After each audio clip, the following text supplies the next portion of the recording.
लाहौर में किसी जगह के ऊपर किसी को कत्ल करवाने के लिए शूटर हायर करना, और जिन लोगों ने शूटर हायर किए होते हैं या तो वह बैरून मुल्क होते हैं या किसी और शहर में होते हैं या वो जेल में होते हैं। जो इन दोनों ग्रुपों के जो फैमिली के जराए हैं उसके मुताबिक एक लाहौर में बड़ी गैंग वार हो सकती है। इस अगर पूरी गैंग वार की अगर हिस्ट्री देखी जाए तो इसमें अब तक 20 से 25 लोग जो हैं वो मारे जा चुके हैं, लेकिन आज तक किसी भी जानिब से, दोनों पार्टियों की जानिब से किसी खातून पे हमला नहीं किया गया था। लेकिन ये फर्स्ट टाइम है कि अगर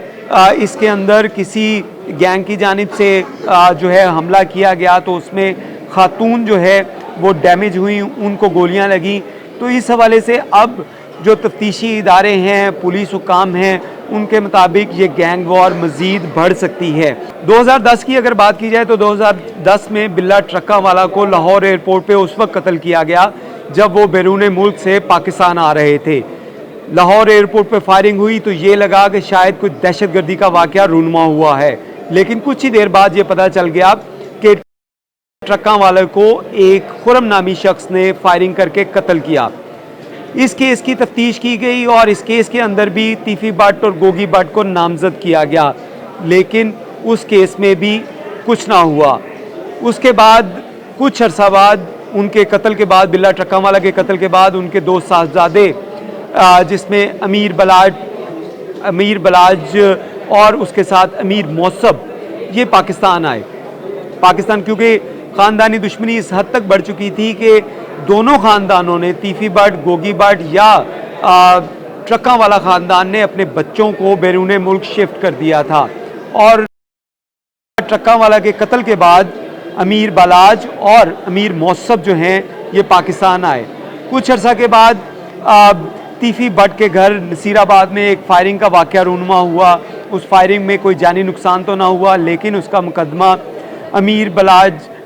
ट्रक्कावाला के ख़िलाफ़ जो है वो दर्ज किया गया और उस मुकदमे के बाद जो है उनकी ज़मानत हुई, या उस केस के अंदर भी कुछ जो है वो कंक्लूजन ना निकाली जा सकी। उसके हवाले से आपको बताएं कि इस केस के बाद गैंग वार ने एक नया रुख इख्तियार किया जब कुछ अर्सा पहले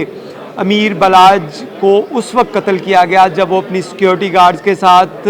एक शादी की तकरीब में शामिल था। वहाँ पे उसको कत्ल करने के बाद जो हमलावर था वो जवाबी फायरिंग में मौके पे मारा गया, लेकिन पुलिस ने मुकदमा जो दर्ज किया जिसमें तीफी भट्ट और गोगी भट्ट जो है उनको एक दफ़ा फिर मुलव्विस किया गया। इस हवाले से आपको ये बताएं कि इस मुकदमे में तीफी भट्ट और गोगी भट्ट अब तक इश्तिहारी हैं, लेकिन पुलिस की जानिब से अमीर बलाज के करीबी दोस्त जो थे जिसमें एहसन शाह था उसको गिरफ़्तार किया गया। और ये बात सामने आई पुलिस की तफ्तीश में कि अमीर बलाज के कत्ल के लिए एहसन शाह ने तीफी भट्ट से 5 करोड़ रुपए की डील कर रखी थी। और हुआ ये कि अमीर बलाज कत्ल केस के अंदर जो एहसन शाह था वो एक पुलिस एनकाउंटर के अंदर मुबैना तौर पे मारा गया।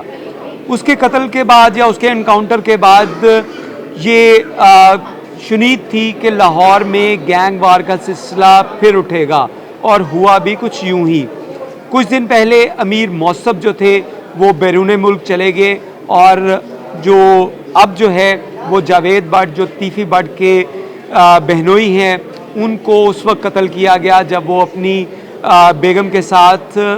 माल रोड की तरफ जा रहे थे और FC अंडरपास के करीब जो थे वो गाड़ी में सवार थे। इस हवाले से आपको ये बताते चलें कि पुलिस के मुताबिक ये शाखसाना जो है वो दरीना दुश्मनी का है, लेकिन दूसरी जानिब हमने कुछ लोगों से ऐसे बात की जिनका ताल्लुक तीफी भट्ट या उनके ख़ानदान से है, तो उनका कहना था कि जावेद भट्ट एक कारोबारी शख्सियत था, फर्नीचर का काम करता था, उसका इस जो गैंग वार या इन तसादुम में या किसी झगड़े में उसका कोई लेना देना नहीं था। लेकिन ये चिंगारी उस वक्त बढ़ी है जब जावेद भट्ट के कत्ल के साथ साथ उनकी अहलिया के ऊपर भी फायरिंग का वाक़या रूनुमा हुआ। इस अगर पूरी गैंग वार की अगर हिस्ट्री देखी जाए तो इसमें अब तक 20 से 25 लोग जो हैं वो मारे जा चुके हैं, लेकिन आज तक किसी भी जानिब से, दोनों पार्टियों की जानिब से किसी खातून पे हमला नहीं किया गया था। लेकिन ये फर्स्ट टाइम है कि अगर इसके अंदर किसी गैंग की जानिब से जो है हमला किया गया तो उसमें खातून जो है वो डैमेज हुई, उनको गोलियां लगी। तो इस हवाले से अब जो तफ्तीशी इदारे हैं, पुलिस हुकाम हैं, उनके मुताबिक ये गैंग वॉर मज़ीद बढ़ सकती है। और इसके लिए अब पुलिस ने जो तैयारी की है उसके मुताबिक अगर बताएं तो बहुत से ऐसे लोग जिनके बारे में ये डाउट है कि वो कुछ ऐसी एक्टिविटी कर सकते हैं जो कत्ल व गारत को हवा दे सकते हैं, उनके ऊपर कड़ी नज़र रखी जा रही है। लेकिन इसके साथ साथ अगर एहसन शाह का बैकग्राउंड भी देखा जाए तो एहसन शाह को मुबैना पुलिस मुकाबले में जिन पुलिस ऑफिसर्स ने मारा उसके बारे में बताया जा रहा है, जो पुलिस ऑफिसर इस इनकाउंटर में मुलविस थे या वो वहाँ पे मौजूद थे, उनके बारे में ये बताया जा रहा है कि उन लोगों को भी एहसन शाह की जानिब से टारगेट किया जाना था और इसी बिना के ऊपर ये मुबैना तौर पे पुलिस मुकाबला हुआ। लेकिन अगर उस सब इंस्पेक्टर की बात की जाए जिसको मारने का प्लान एहसन शाह की जानिब से किया जा रहा था, उसको मारने का प्लान अब तक 4 लोग कर चुके थे, जिसमें एहसन शाह भी था और 3 लोग मज़ीद थे जिनको